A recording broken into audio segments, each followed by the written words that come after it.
Mayroon po akong bagong laptop. Binigay sa akin noong Christmas, pero kamakailan lang nakarating.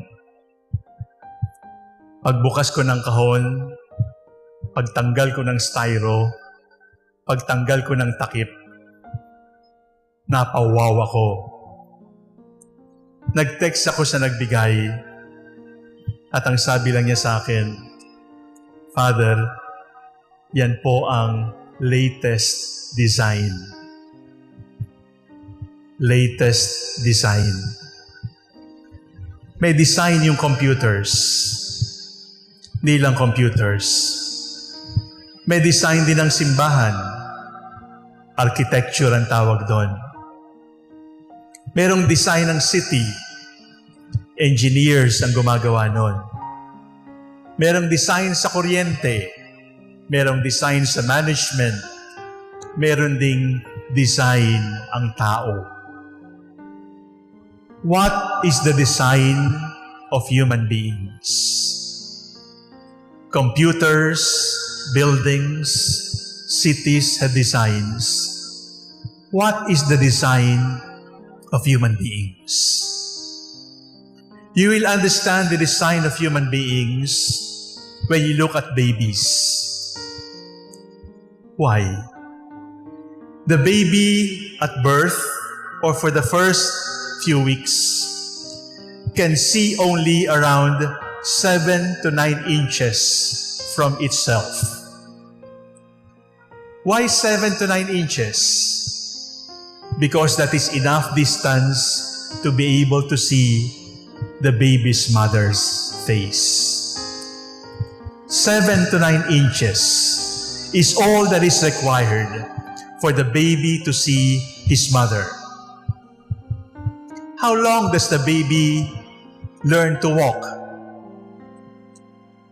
The baby horses can gallop in 24 hours.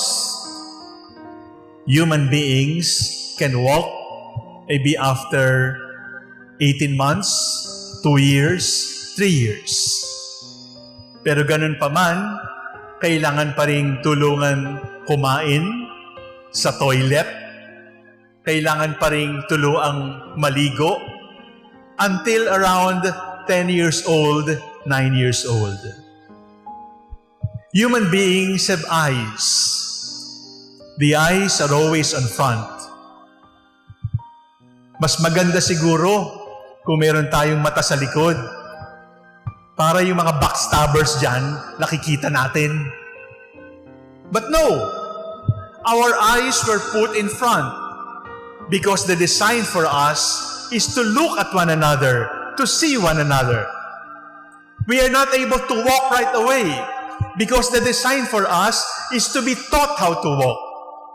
We are not able to see right away because the design for us is to see our mother first, more than everyone else. In other words, my dear brothers and sisters, if you're going to ask me, what is the design of human beings? The design of human beings is relationship. All human beings want to be in a relationship. Kaya lang, pag sa Facebook ka nagsabing in a relationship, at kami ni Monsignor Ding ang nagalagay nun, machichismis kami in a relationship. Pero ang totoo, in a relationship is the design of all human beings. We were not created to be alone. That is why in the book of Genesis, the writer said, "It is not good for man to be alone. Let us make a helpmate for him." Because our design is relationships. These eyes were given so that we can look at one another. These eyes were not designed to look at backstabbers. These eyes are meant to look at one another, to see one another. These legs, this body, we were all designed to depend on one another. And then we grew up. We started to be independent. Sabi ng nanay, malakas na buto mo, ayaw mo nang sumunod sa akin. Sabi ng mga magulang natin, nagsasarili ka na, parang nakalimutan mo na kung saan ka nanggaling. Our destiny is relationships. Mayroong isang paborito akong writer at ang sabi niya ay, lahat naman tayo magkakaugnay. Right now, you are far apart from one another. Right now, magkakahiwalay tayo. Hindi nga tayo pwede magdikit-dikit. Pero kung bibigyan tayo ng mata ng Panginoon para makita hindi lamang yung ngayon, kundi yung kahapon, para makita kung paano tayo sa kinabukasan, makikita natin na totoo yung awit, lahat tayo ay magkakaugnay. Our design is relationship. We were not created to be alone. Our design is relationship. We were not created to be separated. We were created to depend. We were created to learn. We were created to forgive. We were created to love and to serve. Yon ang sinasabi ngayon ng Ebanghelyo. Bakit nagkatawang tao ang Diyos? Because He wants a relationship with us. At ano ang pinakamabigat na dinadala nung ketongin doon sa gospel? That he could not be in a relationship because he has to be quarantined. He has to be isolated because he was considered dirty. My dear brothers and sisters, computers have designs. Human beings have designs also. And do not forget that in every human being, there is a design for relationship. There is a design to be touched. There is a design to touch. There is a design to embrace. There is a design to shake hands. There is a design to live together. Because God condemned living alone. We are born for relationships. And the great hurt of our time is relationship. The great ache of our time is relationship. Last year, when we started the lockdown, natakot tayong magkasakit. Pero ngayon, ano ang nakakasakit sa atin ngayon? Na hindi tayo pwede magsama-sama. Hindi ka pwedeng magtawanan, baka may droplets na lumabas. Hindi ka pwedeng mag-shake hands, kasi baka malipat yung virus. Our relationships are hurting. And when COVID passes away and the vaccine has quality in our society, we would still be hurting because our relationships have been broken and we have been isolated, and it hurts to be isolated. Saint Paul teaches us that the church, this community, is the body of Christ. Anong ibig sabihin ng body of Christ? We are in a relationship. Magkakaiba tayo. Magkakaiba, pero magkakaugnay. And how are we right now? Some of us are following this Mass by Facebook live stream. We are connected, but we are not in a relationship. We are connected, but we do not know one another anymore. We are connected, but we are disconnected. We seem to be connected, but we are actually not connected. And we are all aching and hurting because we cannot be in relationships. We are the body of Christ, and we are designed for relationship. Those among you who are following us on social media platforms,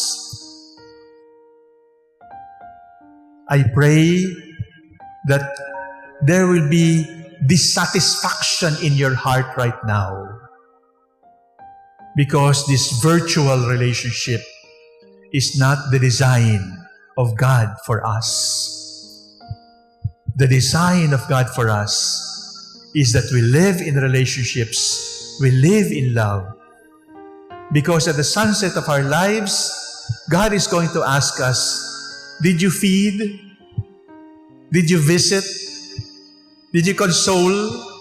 Did you encourage? Did you give drink to the thirsty?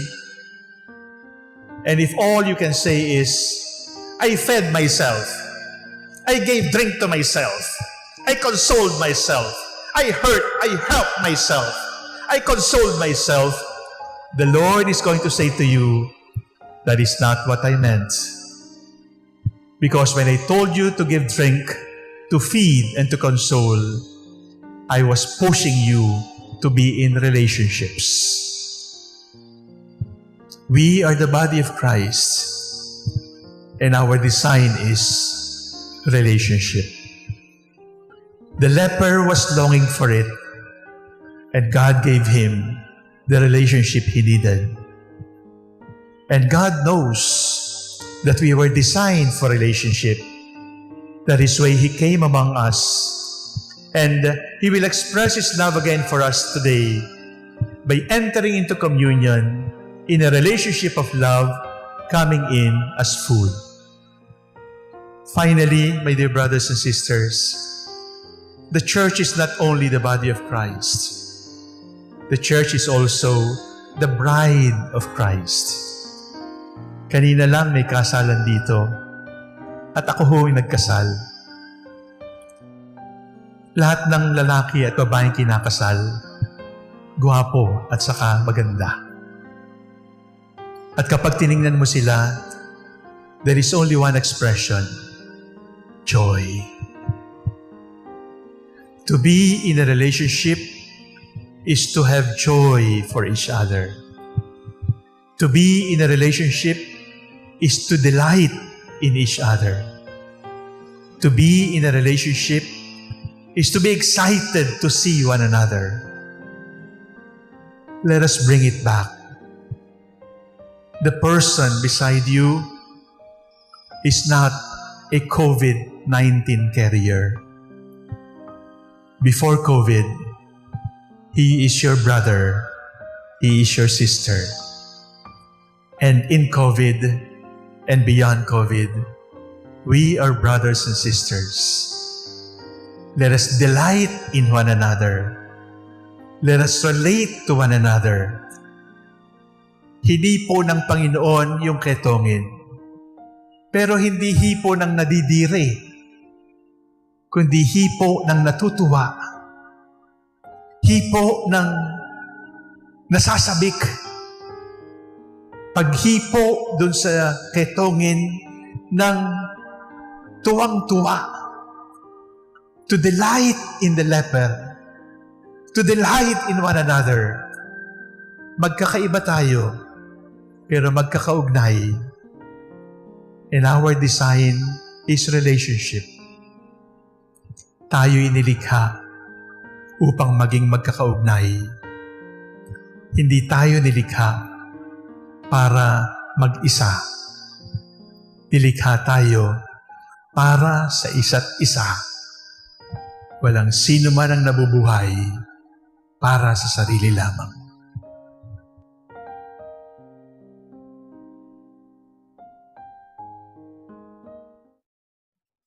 Thank you for listening.